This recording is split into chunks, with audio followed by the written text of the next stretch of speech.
Assalamualaikum. Students, hopefully all of you are doing well. This is your biology lecture. The topic of our today's lecture is the balanced diet. So students, balanced diet बोलते हैं मतवाज़न ग़िज़ा को. Humans require various type of nutrients in order to keep them healthy and fit. Human beings को मुख्तलिफ़ किस्म के nutrients require होते हैं healthy और fit रहने के लिए. These nutrients should be taken appropriately in diet. अगर हम बैलेंस डाइट की डेफिनेशन की बात करें, a balance diet may be defined as the one which contain all the essential nutrients. Balance diet एक ऐसी डाइट को बोलते हैं जिसके अंदर तमाम एसेंशियल न्यूट्रिएंट्स मौजूद होते हैं इन करेक्ट प्रोपोर्शन, एक ख़ास मकदार में, for the normal growth and development of body. So students, ये बैलेंस डाइट की डेफिनेशन है, इसको आप अंडरलाइन करेंगे. A balance diet is related to one's age, gender and activity. Balance diet जो है वो मुख्तलिफ़ फैक्टर्स पे डिपेंड करती है, जैसे कि फ़र्स्ट वन है एज, सेकंड है जेंडर एंड थर्ड वन है activity of that person. It should include different types of nutrients and should be according to the energy requirements. The following chart shows some of the common foods taken in Pakistan. यहाँ पर एक chart show किया गया है जिसके अंदर मुख्तलिफ़ किस्म की कॉमन फूड्स जो कि पाकिस्तान में खाई जाती हैं उनके अंदर मौजूद कार्बोहाइड्रेट, लिपिड्स और प्रोटीन की जो परसेंटेज है उसके बारे में बताया गया है. सो स्टूडेंट्स, इससे पहले कि हम इस फ़्लो चार्ट को डिस्कस करें, यहाँ पर एक इम्पॉर्टेंट इन्फॉर्मेशन है, उसको स्टडी करेंगे. लेट थे फूड बी थे मेडिसिन. ये एक कोटेशन है स्टूडेंट्स. बेसिकली इसका मतलब ये है कि आप जितनी हेल्दी डाइट लेंगे, जितनी अच्छी फूड लेंगे, वो उतना ही आपको डिफरेंट किस्म की डिजीज़ से बचाएगी. नेक्स्ट वन है common foods and the percentage of nutrients. First food जिसको डिस्कस किया गया है वो है ब्रेड. अगर हम ब्रेड के अंदर कार्बोहाइड्रेट की कंसंट्रेशन की बात करें तो इसके अंदर 52% कार्बोहाइड्रेट्स, 3% लिपिड्स और 9% प्रोटीन मौजूद होते हैं. राइस की बात करें तो इसके अंदर 23% कार्बोहाइड्रेट्स, 0.1% लिपिड्स और 2.2% प्रोटीन मौजूद होते हैं. पोटैटो की बात करें तो इसके अंदर 19% कार्बोहाइड्रेट्स, 0.1% लिपिड्स और 2% प्रोटीन्स मौजूद होते हैं.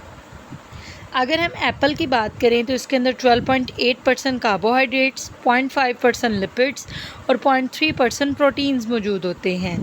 एग्स की बात करें तो एग्स के अंदर 0.7% कार्बोहाइड्रेट्स, 12% लिपिड्स और 13% प्रोटीन मौजूद होते हैं.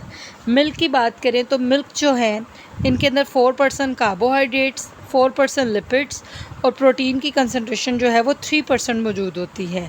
बटर की बात करें तो बटर के अंदर 0.4% कार्बोहाइड्रेट्स, 81% लिपिड्स और 0.6% प्रोटीन मौजूद होता है. चिकन की बात करें तो इसके अंदर कार्बोहाइड्रेट 0, लिपिड्स 11% और प्रोटीन जो है वो 20%. काफ़ी हाई प्रोपोर्शन में प्रोटीन जो है वो मौजूद होता है.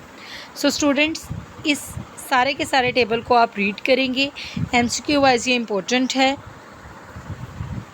नेक्स्ट है relation of balance diet with age, gender and activity. So students, जो 3 फैक्टर्स स्टार्ट पे हमने पढ़े थे, हम ये देखेंगे कि वो किस तरीके से बैलेंस डाइट से रिलेट करते हैं. During growth period of the body there is higher metabolic rate in body cells.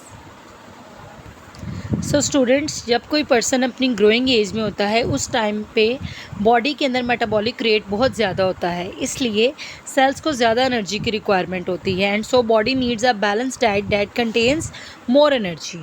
So students, सबसे पहला फैक्टर पढ़ेंगे हम इम्पैक्ट ऑफ एज, कि एज किस तरीके से इम्पैक्ट करती है बैलेंस डाइट को मेंटेन करने में. अडल्ट नीड्स लेस प्रोटीन पर किलोग्राम बॉडी वेट. जो एक अडल्ट पर्सन है उसको लेस प्रोटीन की ज़रूरत होती है, बट अ ग्रोइंग बॉय और गर्ल नीड्स मोर प्रोटीन.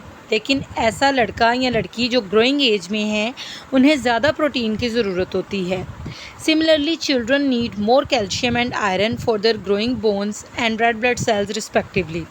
जो चिल्ड्रन हैं, जो बच्चे हैं, उन्हें कैल्शियम और आयरन की ज़्यादा ज़रूरत होती है for the growth of their bones and red blood cells respectively. Next बात करेंगे इम्पैक्ट ऑफ जेंडर. जेंडर जो है वो किस तरीके से इम्पैक्ट करता है बैलेंस डाइट को. Gender has an impact on the requirement of a balanced diet. Women have comparatively less metabolic rate than men. अगर हम ख़वातीन की बात करें तो उनके अंदर metabolic rate कम होता है as compared to men of the same age and weight. So men need a balanced diet that provide comparatively more energy. तो जो आदमी हैं उन्हें ऐसी बैलेंस डाइट चाहिए होती है जिसके अंदर एनर्जी की जो रेशो है वो ज़्यादा हो as comparison to women. Impact of activity से मुराद यहाँ पर ये है कि कोई इंसान किस तरह का लाइफस्टाइल स्पेंड कर रहा है. क्या वो बहुत एक्टिव लाइफस्टाइल स्पेंड कर रहा है, बहुत एक्सरसाइज करता है, बहुत हार्ड वर्किंग है, या फिर बहुत ज़्यादा लेज़ी है. Different people have different lifestyles and varied nature of work.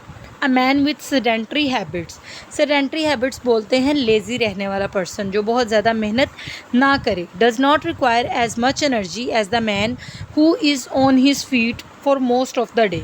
तो यहाँ पर एक कंपैरिजन किया गया है कि एक वो इंसान जो कि लेज़ी रहता है, बहुत ज़्यादा फिज़िकल एक्टिविटी नहीं करता, उस इंसान की एनर्जी रिक्वायरमेंट कम होती है as compare to that person जो फुल डे बहुत ज़्यादा हार्ड वर्किंग करता है, मेहनत करता है. So students, this is your today's lecture. आप इसको अंडरस्टैंड करेंगे, लर्न करेंगे और इसको राइट डाउन करेंगे. ओके जी, अल्लाह हाफिज़.